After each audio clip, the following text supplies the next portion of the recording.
আসসালামু আলাইকুম। আমার এই ভিডিওর পরে এ বিষয়ে আর কোনো আলাপ চলবে না, আলাপ করব না। আমি আসলে এখনো আমি যে ভিডিওটা করছি এটারও সময় আছে কিনা আমি জানি না। যারা পুলিশে আছেন এই ভিডিওটা তো দেখেছেন। আপনাদের প্রতি মানুষের ঘৃণা, ক্ষোভ কতটুকু এটা এই একটা ছোট ভিডিওতেই প্রমাণ। আপনাদেরকে আমি এর আগের ভিডিওতে বলেছি যে পদত্যাগ করে চলে আসুন। এক নাম্বার হচ্ছে এই গত 15 বছর ধরে আপনাদেরকে যেভাবে জনগণের মুখোমুখি দাঁড় করানো হয়েছে সেটার কাফফারা হিসাবে আপনাদের জনগণের কাছে একটা সাধারণ ক্ষমা চাইতে হবে যে আমাদের মাফ করে দিন, আমরা ভুল হয়ে গেছে, আমরা পুলিশ ছিলাম এতদিন, এখন মানুষ হয়ে ফিরে আসলাম। এই মাপ আপনাদেরকে চাইতেই হবে এমনিতেই। আরেকটা হচ্ছে আপনারা এখন ওইখানে থাকলেও এই যে গত 2-3 দিনে বা প্রথম দিনেও যে এই সব অনলাইন ইন্টারনেট বন্ধ করে যে আপনাদের পুলিশকে পেটালো, পুলিশকে যে মারলো, এটা আসলে কারা মেরেছে আপনারা একটু নিজেদের কাছে হিসাব করে বলেন। স্টুডেন্ট যারা ছিল তারা তো আসলেই কোমলমতি, তারা একজন পুলিশকে মারধর করছে, 10 জন তাকে আবার বাঁচাচ্ছে, এটাই তো তারা। আমরা তো ছাত্রলীগ যুবলীগ জীবনে হইতে পারবো না। ওদের মতো অমানুষ, কুলাঙ্গার, এই মানে অবৈধ পয়দা, এগুলো যেটা করতে পারবে সাধারণ মানুষের পক্ষে এটা করা সম্ভব না। যে কারণে পুলিশকে আপনাদের নিজেদের ভেতরেই আপনাদের জন্য মানে ভেতরটা আপনাদের জন্য নিরাপদ না।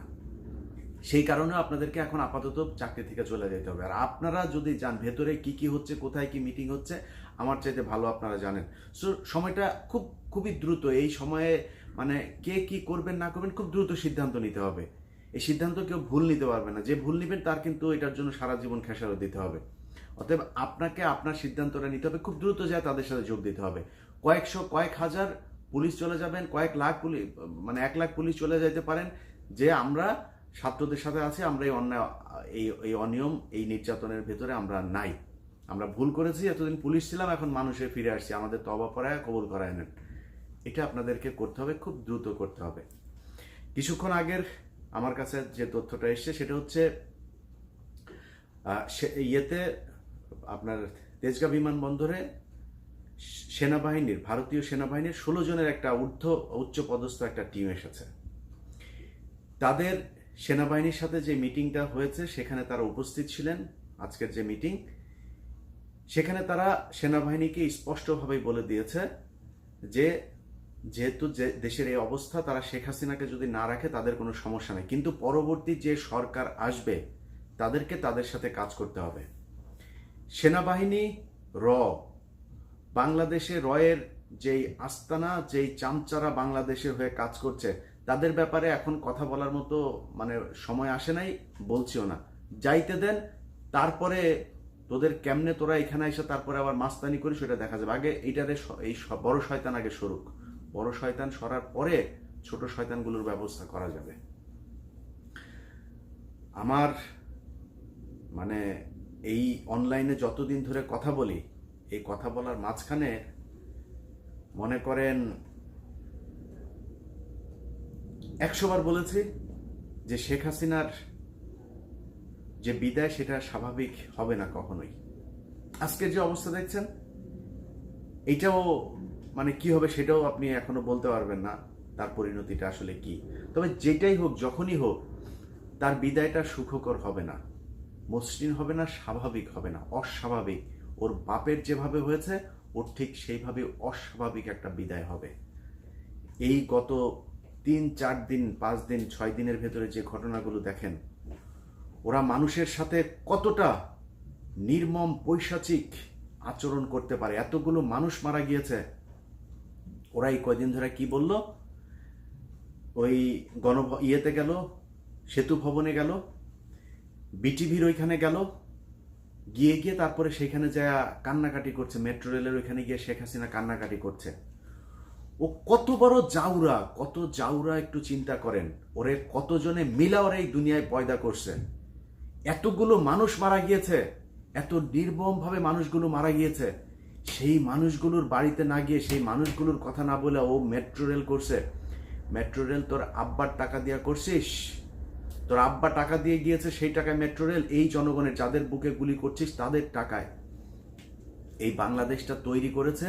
এই দেশের প্রবাসী যেই রেমিটেন্স যোদ্ধা আছে তারা এই মধ্যপ্রাচ্যে যারা খাটনি মানে গাধার মতো খাটুনি করে দেশে পাঠায় তারা করেছে। তাদের হাতে তৈরি করা এই বাংলাদেশ, তাদের জন্য কি করেছিস? একজন প্রবাসী তার সন্তান মারা গিয়েছে, সে দেখলাম এই বিমানবন্দরে গিয়ে মানে ব্যাগ ট্যাগ কিচ্ছু নাই, খালি হাতে উদ্ভ্রান্তর মতো এসে তারপরে বলছে আমি তো তোদেরকে করতাম, আমি তো তোদেরকে মানে টাকা পাঠাতাম, আমি আমার টাকা দিয়েই তো তোদের দেশ চলে, আমার ছেলেটারে কেন মারলি রে? মানে মানে হৃদয় বিদারক এক দৃশ্য বিমানবন্দরে দেখলাম। এই প্রবাসীদের টাকা করে তুই বাংলাদেশে 1 টাকার জিনিস 5 টাকা খরচ করে তারপরে করছিস। সেটা করে কথাবার্তা তুই যখন বলিস মনে হয় আমি করেছি। তোর আব্বার পিছন দিয়া টাকা বাইর হয়েছে নাকি? তুই কথা বলার সময় তোর মানে কি রে? তোর কি? তুই কে? তোর বাপ এই যে ধানমন্ডি 32 নম্বরের বাড়িটাও দখল করে না। তোর বাপ বাড়ি পাইছে কোথায়? তোর বাপ কি করতো? ফকিন্নির বাচ্চা, তোর 14 গোষ্ঠীর ভেতরে কেউ ম্যাট্রিক পাস ছিল? তোর বাপে করে তারপরে করছিস। তোর বাপের যে পয়দা করছে যেটা, সেই যেভাবে জারজ হয়েছে, তোর বাপ তো মালায়ন ছিল। তোর বাপের এই যে পয়দা করছে, তোর সেই বাপটাও সেটাও এই করতে পারে নাই। মানে বাংলাদেশে তোরে যে দিয়া গেছে তোরে বলতে পারে না, তোর মা বলতেও পারে না এটা কার পয়দা, এই কথাটাও বলতে পারেনি। সো জারজ যে সেই জারজ এটাকে নিয়েও তোদের জাউরামি করতে হয়েছে। তো তোর বাপ তো জাউরা ছিল, জাউরা তোর বাপের বা আসল বাপ যে, সে বাপ তো ছেড়ে দিয়েছিল। পরের এই যে মাটি কাটার সর্দার লুৎফুর রহমান, তোর এই বাপের তো মেট্রিক পাস, এই 14 গোষ্ঠীর মধ্যে কোনো মেট্রিক পাস নাই।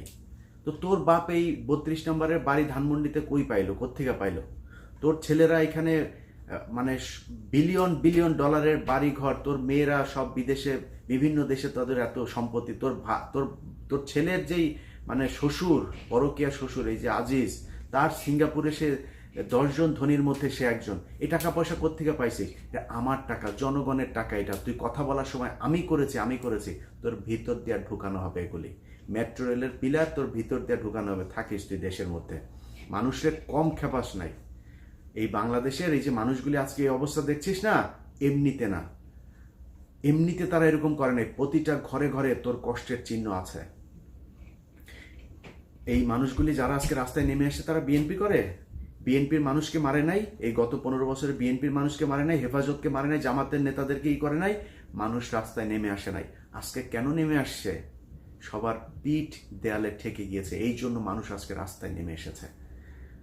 প্রতিদিন আপনাদের যে কষ্ট এই কদিন ধরে করে এসছেন, এই কষ্টের একদম শেষ প্রান্তে। আমি জানি না, আমার এই ভিডিও দেওয়ার আগেও অনেক কিছু শুনতে পারেন, ভিডিও দিতে পারবো কিনা সেটাও জানি না, মানে এটার মেয়াদ থাকবে কিনা।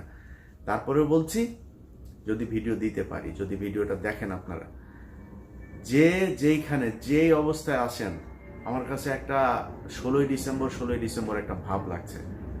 সবাই বাইরে চলে আসেন, বাসায় থাকার দরকার নাই। অনেক কষ্ট করেছেন, ইনশাল্লাহ কথা দিচ্ছি এই দেশকে নিয়ে কেউ ছিনিমিনি খেলতে পারবে না।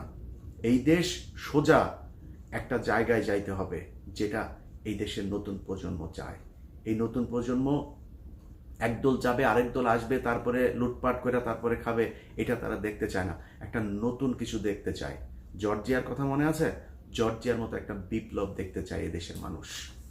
অতএব সেই বিপ্লবের বিজয়ের দ্বার প্রান্তে এসে আপনাদেরকে শুভেচ্ছা জানিয়ে শেষ করছি। আল্লাহ হাফেজ।